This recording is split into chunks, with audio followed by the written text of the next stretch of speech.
Hi everyone, welcome to this demo video for PathWave Test Executive for Manufacturing, PTEM. In this video, I'll walk you through how to create a test plan that controls a power supply, applies voltage to a DUT's input pins, and then routes the DUT's output pins to a digital multimeter for measurement. Let's get started. I'll begin with a new test plan. The first step is to configure the DUT. I have a single DUT in this test plan, and I'll start by adding the required pins. In this case, I'll add 4 pins, 2 for inputs and 2 for outputs.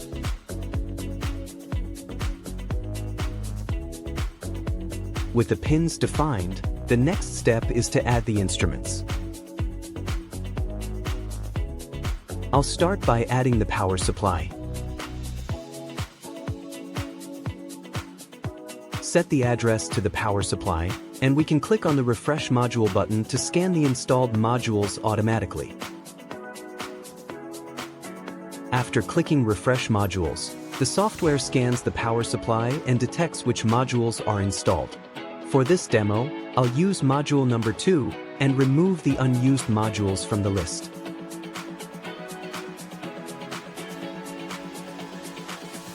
Next, I'll add the E6198B switch load unit that contains the pin matrix card. We will use this to switch the connections between the instruments for our tests.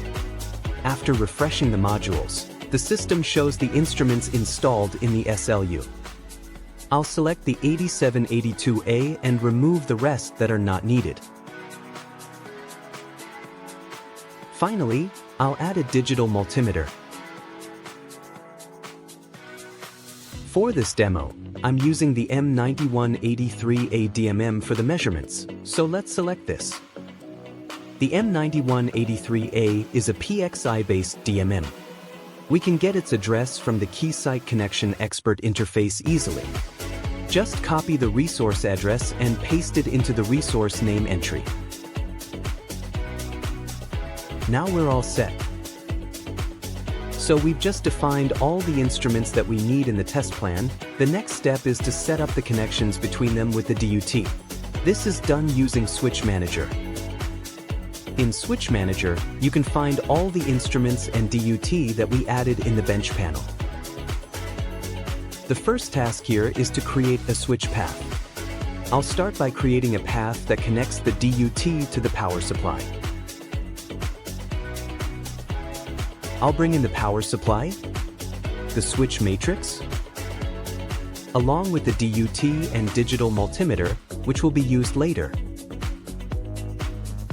Let me just arrange them a little bit so that we can see all the connections together when we link them up. For the DUT connections, the pins are connected to rows 21 through 24.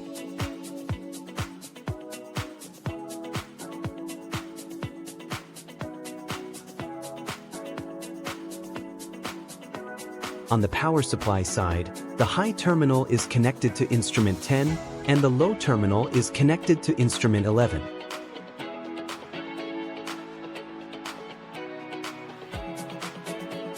For the digital multimeter, the high pin is connected to instrument 1, and the low pin is connected to instrument 2. Now we can start to define the connections for the power supply to the DUT. The power supply high, which is instrument 10, will be connected to pin 3 of the DUT. And pin 3 on the DUT corresponds to row 23. So what we want to do is to connect instrument 10 and row 23 together using A-bus 3. We'll add the connection for instrument 10 to A-bus 3, followed by row 23 to A-bus 3 as well. This establishes the first connection, which is highlighted with bold lines in Switch Manager. Next, the power supply low at instrument 11 will be connected to row 24, which maps to pin 4 of the DUT. Instrument 11 and row 24 can be connected using A-bus 4. This completes the connection between the DUT and the power supply. Let's save this connection before moving on to set up the DMM. We will create the DMM switching as a separate connection from the power supply. Let's name this connection as switch DUT to DMM. The DMM high at instrument 1 needs to be switched to row 21, which corresponds to pin 1 of the DUT. So, we can connect both instrument 1 and row 21 to A bus 1.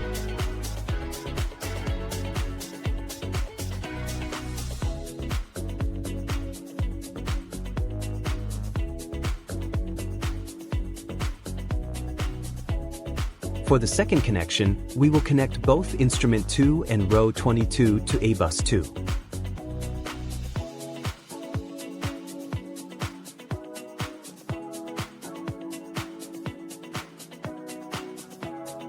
With that, the DUT to DMM path is complete.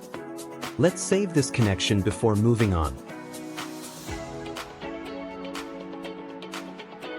At this point, we have two switch paths defined.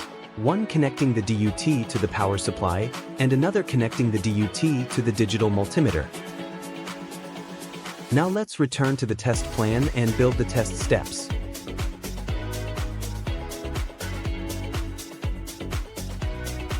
First, we'll create a test step to turn on the power supply.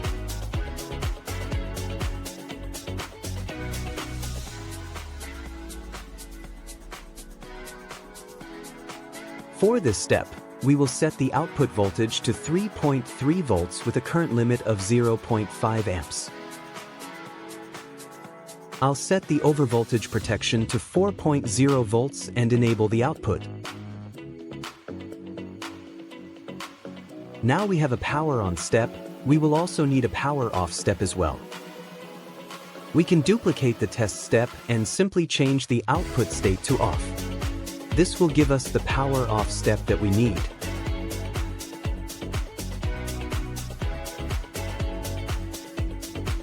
Between these two steps, I'll add a measurement step using the digital multimeter. This will be a simple DC voltage measurement.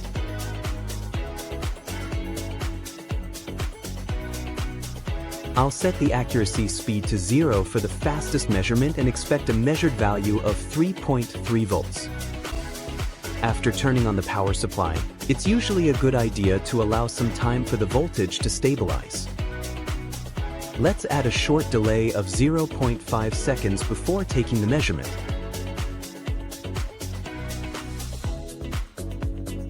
At this point, the measurement steps are in place, but we're still missing the switching step. We need a step that activates the switch paths connecting the DUT to the power supply and the digital multimeter. To do this, I'll add a switch step and move power and measurement steps under it as its child steps. In this way, the power on, delay, measurement and power off steps will run within this switch step. This simplifies the test plan structure and keep the test steps well organized. This switch step activates the predefined connections. Under the connection settings, I'll select both switch paths. One for connecting the DUT to the power supply, and another for connecting the DUT to the digital multimeter.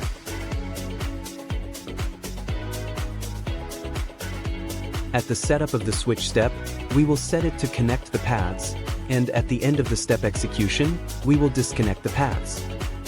Let me move everything into the main test group of the test plan, and we are ready to run our test. First, click on the Connect button to get the instruments connected and initialized. Wait for the connection button to turn blue, and the instruments are ready to go. Now let's run the test plan. The measurement result shows 3.3 volts. This is exactly the same as the output that we set up in the power on test step. If I change the switch step to disconnect the path and run the test again, no voltage is measured because the connection is no longer made. Switching it back to connecting the path restores the 3.3 volt reading. Next, let's add a test limit to validate the measurement. I'll name the limit test output and use a nominal tolerance limit type. Set the expected nominal value to 3.3 volts and a high and low tolerance of 0.05 volts. This will provide a clear pass or fail result. Running the test again shows the measured value falling within the defined limits. At this point, no DUT result is shown because the result hasn't been assigned to a specific DUT. Since there is only one DUT, I'll assign the result to DUT 001 and run the test again. Now the DUT result clearly shows a pass or fail status. We've come to the end of this demo. We've created a test plan that connects the power supply, DUT, and DMM together and executing a power-up voltage measurement test, all in just a few minutes. So check out Keysight Hands-On channel in YouTube for more useful tips and features of PTEM and get on your way to creating simple and efficient test plans. Thanks for watching and have fun. Bye.